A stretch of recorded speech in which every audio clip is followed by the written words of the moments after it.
السلام عليكم. لا تنسوا الاعجاب بالفيديو والاشتراك في القناة تشجيعا لنا لنستمر بنشر المزيد إن شاء الله.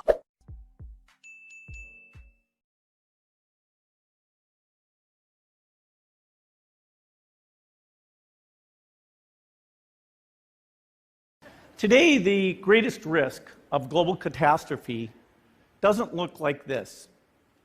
Instead, it looks like this. If anything kills over 10 million people in the next few decades, it's most likely to be a highly infectious virus rather than a war. Not missiles, but microbes. Now, part of the reason for this is that we have invested a huge amount in nuclear deterrence, but we've actually invested very little in a system to stop an epidemic. We're not ready for the next epidemic. Failure to prepare could allow the next epidemic to be dramatically more devastating than Ebola. Let's look at the progression of Ebola over this year.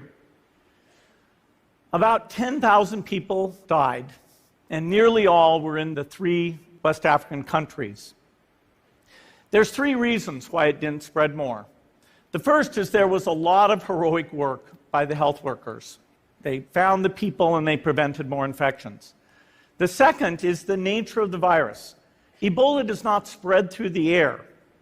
And by the time you're contagious, most people are so sick that they're bedridden. Third, it didn't get into many urban areas, and that was just luck. If it had gotten into a lot more urban areas, the case numbers would have been much larger. So next time, we might not be so lucky.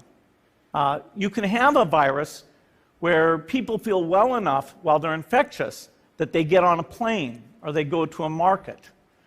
The source of the virus could be a natural epidemic like Ebola, or it could be bioterrorism.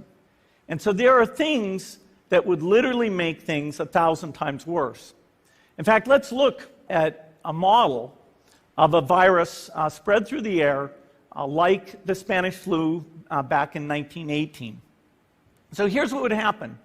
It would spread throughout the world very, very quickly. And you can see there's over 30 million people die from that epidemic. So this is a serious problem. We should be concerned. The World Bank estimates that if we have a worldwide flu epidemic, global wealth will go down by over $3 trillion. And we'd have millions and millions of deaths. These investments offer significant benefits beyond just being ready for the epidemic. The primary health care, the R&D, those things would reduce global health equity and but we need to get going because time is not on our side. In fact, if there's one positive thing that can come out of the Ebola epidemic, it's that it can serve as an early warning, a wake-up call to get ready. If we start now, we can be ready for the next epidemic. Thank you. تنسوا الاعجاب بالفيديو والاشتراك في القناة تشجيعا لنا لنستمر بنشر المزيد إن شاء الله.